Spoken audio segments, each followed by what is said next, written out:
great, powerful moment. Everyone's listening. Everyone's ready to hear this great message, and Jesus sits. He says, today it's been fulfilled in your hearing. Whispers. Whispers. I heard a whisper today, not with my ears, but with my eyes. Well, not today, this week. I was driving along my favorite street to drive on in the city. That's Fort Law Boulevard Fort Law Road between Swan and Cape and Craycroft. And I drive past it almost every day, sometimes multiple times during the day, because it calms my soul and helps me to hear whispers easier. And that's what happened this week. As I go along, there was this young mother, little teeny boy beside her, maybe 3 or 4 years old, had his little bicycle.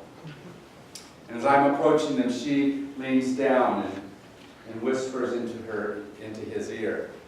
And of course, the music was blaring in my car, and the windows were rolled up because it was cold outside, but I heard every word she said, because I heard them from my own mother.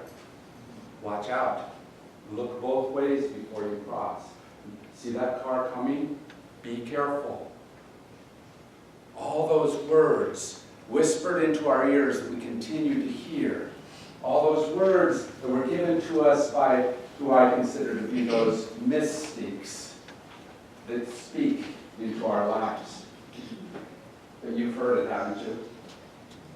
They spoke into your life, into your heart. And so I want you to share some of the words they spoke to you. What are those little bits of wisdom that you continue to hear today?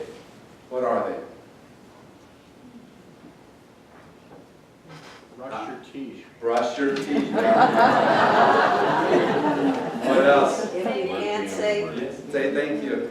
Drink water. Drink water. Don't run with scissors. Yes. if you can't say something nice about someone, Yeah. don't say it. Yeah, great wisdom, isn't it? Yeah, clear your plate. If your friend tells you like is wrong, you have to do it. Yeah, all kinds of wisdom speaking into our lives, right? What else? Can't make everybody happy all the time. Yeah, absolutely. Wear clean underwear.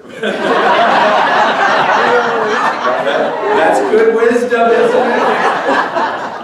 And that wisdom lives on in so many ways in us. Just this week I went into Whataburger, which I like to do because Whataburger originated in the town where I went to high school, Little Beeville, Texas. And when I go into this, I kind of slip back to that space. And it was weird. I'm looking at this little 20-something-year-old, and I'm calling her yes. I'm saying yes, ma'am. Yes, ma'am. Sure, ma'am. And you slip right back into that wisdom, not in bad ways, good ways. It's good to remember that wisdom because the way they are mystical voices in our lives, the way they speak to us again and again, is important. Because it means essentially that we don't have to make up this whole life by ourselves. We don't have to figure it out all alone. We don't have to decide in every single moment completely on our own how to do things because those mystics continue to speak to us. Their message continues to be part of what's going on in this life, and we get to choose to let it affect us. This stuff that has been learned over the centuries and sifted down through culture and language and country and experience comes as a gift to every single one of us. But we have to choose to hear it. Starting in February, I'm going to be doing a class, and I'd like to invite you to do it. I'm going to do it at 2 different times, and you can choose which is easiest for you.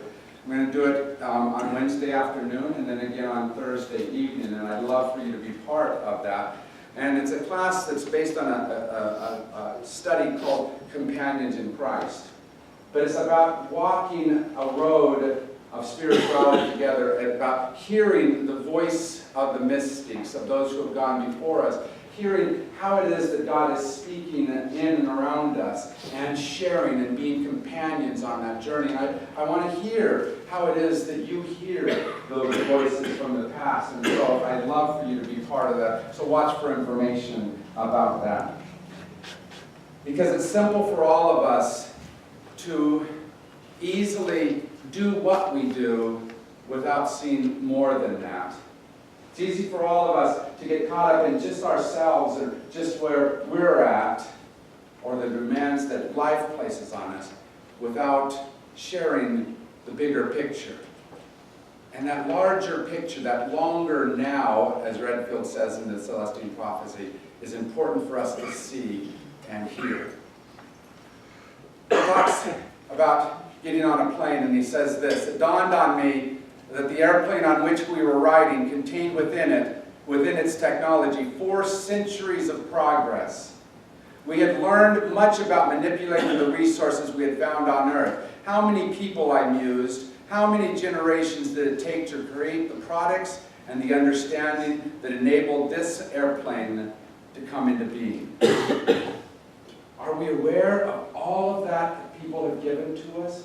Are we on a regular basis letting that penetrate into us? And all those abundant gifts that have been given to us, are we thankful, and are we letting them affect us? The problem is that we don't easily listen to that wisdom because of all the other demands of life. But that is the spiritual pursuit, isn't it?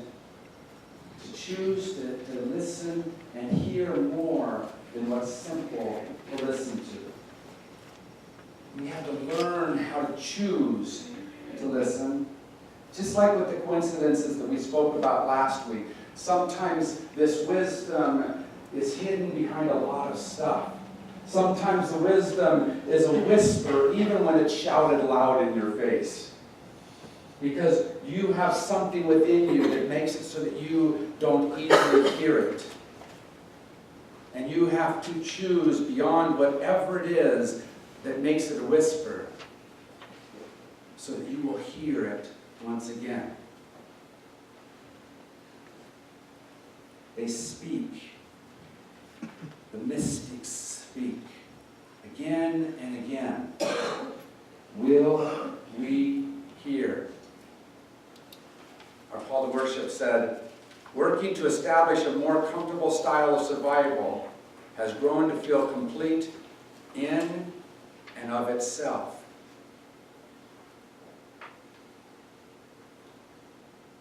And so we just get busy with the stuff of life, the survival of life, and we forget to listen. And partly that's because some of those wisdom voices don't quite work perfectly today. Not all wisdom is equally applicable or appropriate in every situation, and sometimes we're not sure if we want to or should follow it. But here's what I've learned about wisdom. Wisdom is always worth listening to, even if you don't choose to follow it. Right?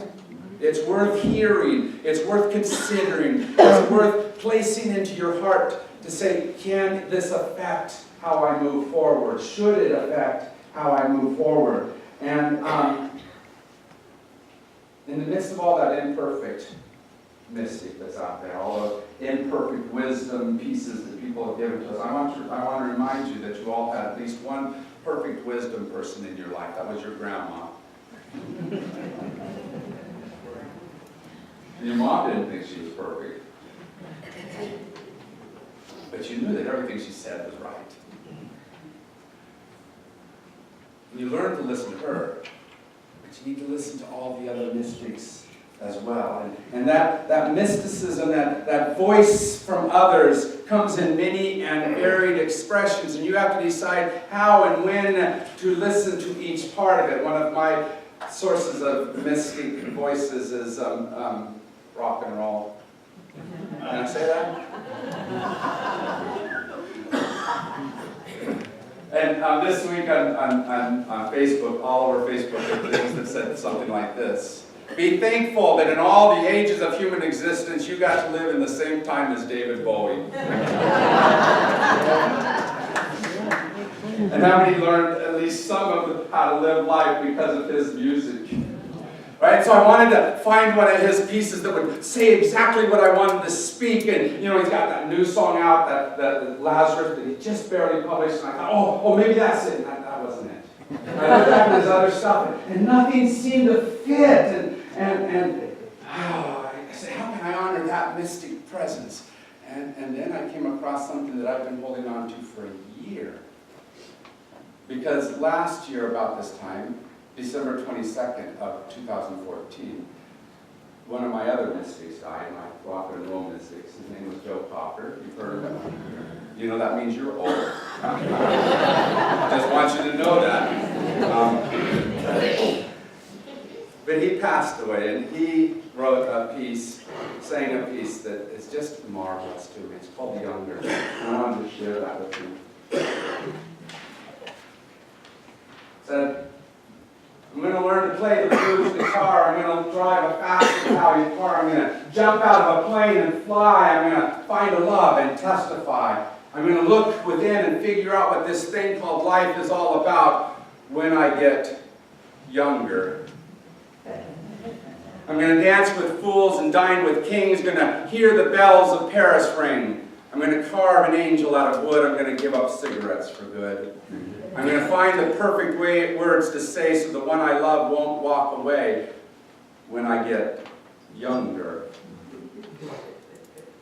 I'm going to try to lose a pound or two. I'm going to sit back and admire the view. I'm going to memorize a Dylan song and fix all the things that I've done wrong.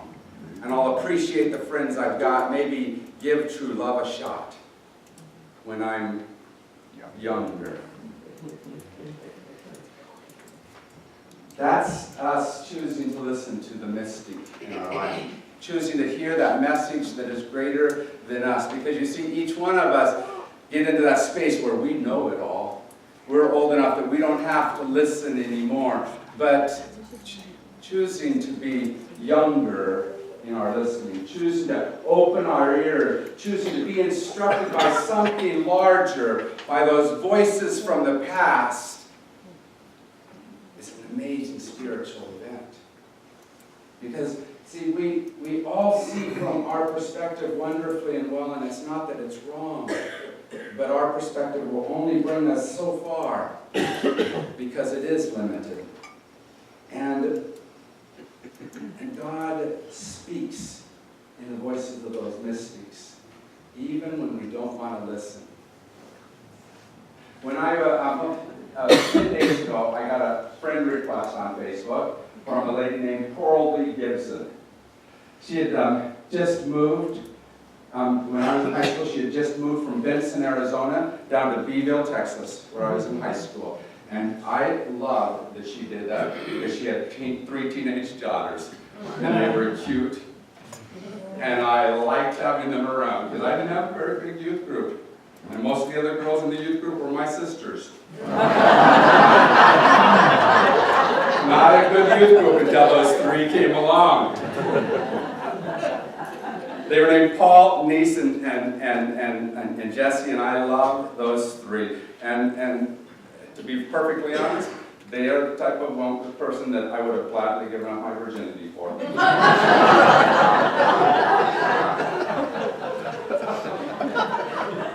You've met people like that, right?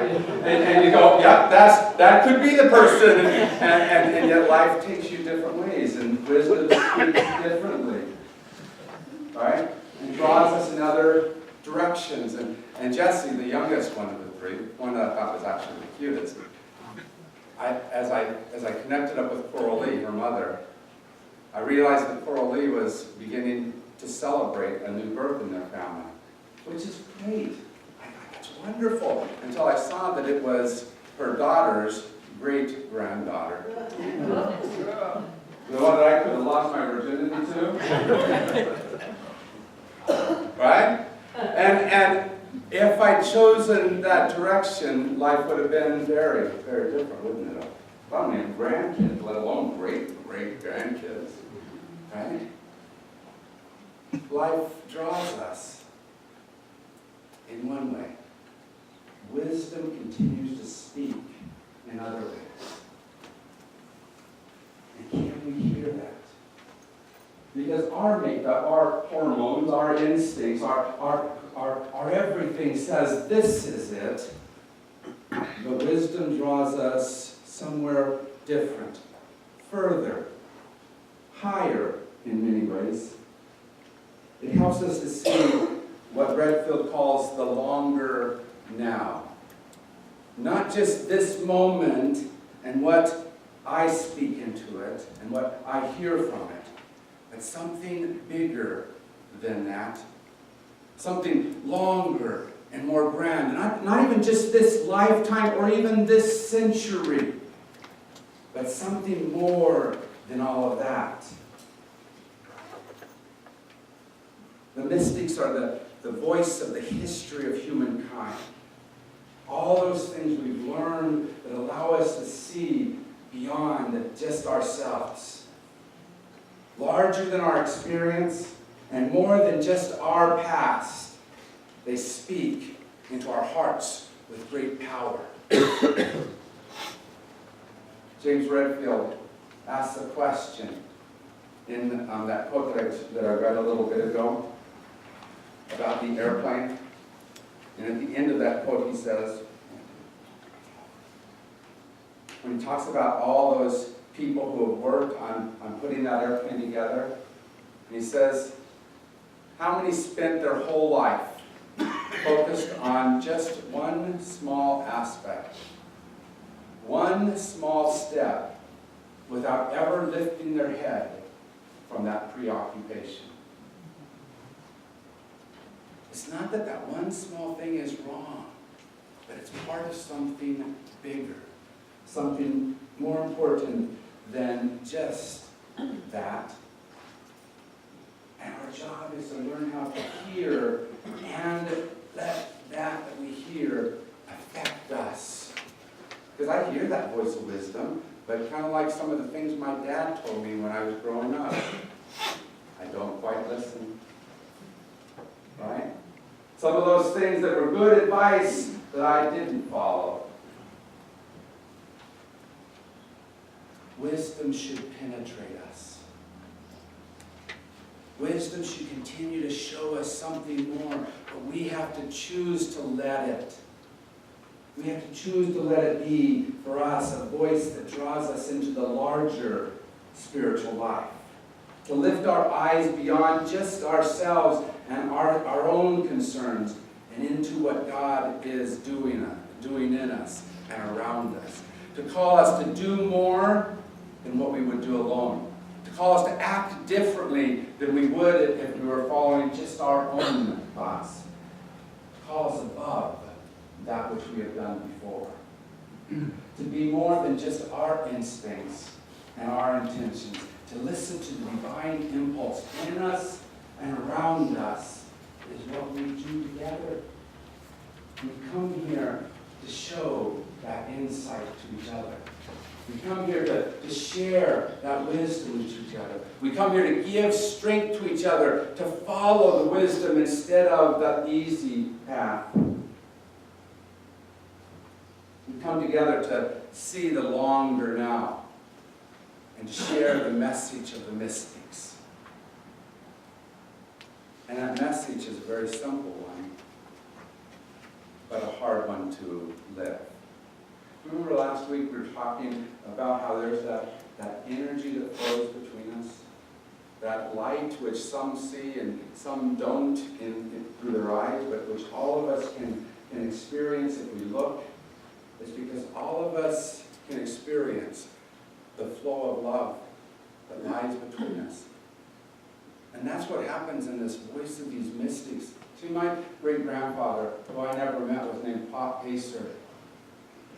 But I received wisdom from his love because he affected my grandfather and he affected my father. And I received his wisdom, his longer view, because of that love he gave through them. And there are voices beyond that, back there somewhere, whose names I may never know, that somehow affected this person and that person, and it passes on to me. And it's that voice of love which continues to flow through them to me, and is asking if I will listen. One of my voices that way is the voice that comes from Peru. And this man named Victor, who started the Refuge of Hope. And in his larger view, I hear more than I would hear by myself. That's why I go back, to be able to hear and to learn from that mystic how God can work in me and through me. It helps me see more than just what I'm trained to see here in America through my experience. And so I go there, and that's why I invite people to come with me. So you can see a larger view and hear that mystic. Because to do this, you have to do more than just be accidentally listening. You have to be very intentional, but also open to how God is present. Like the Christ who went off into the wilderness for 40 days very intentionally to discover how God was present, but was also open as he walked through the roads and felt the woman touching the hem of his garments. Like the Buddha sitting under the Bodhi tree, waiting for what insights would come.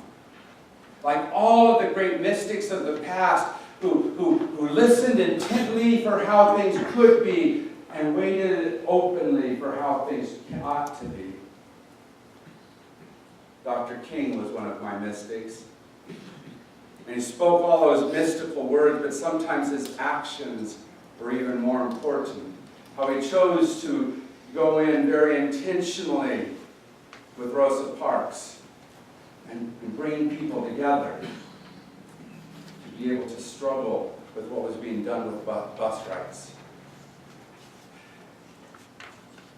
And I love the story of the Selma Bridge, the George Pettis Bridge, as they went across the second time and they stopped. Dr. King looked into his mystical awareness and he said, "This is not the time to cross." And they went back. But you see, the mystic sometimes tells us to go forward and sometimes tells us to go back, but we have to continually listen to see which it is that is right in this moment. How it is that we should listen in every single moment. When it is time to be brave, when it is time to retreat. When it is time to do what it is that seems the hardest thing in the world to do, and when it's the simplest act. What we have to do on a regular basis is learn how to hear the voice of wisdom, the voice of the mystic, and to listen and follow that voice. Working to establish a more comfortable style of survival has grown to feel complete in and of itself. We've forgotten that we still don't know what we're surviving for. The mystics are where we learn what we're surviving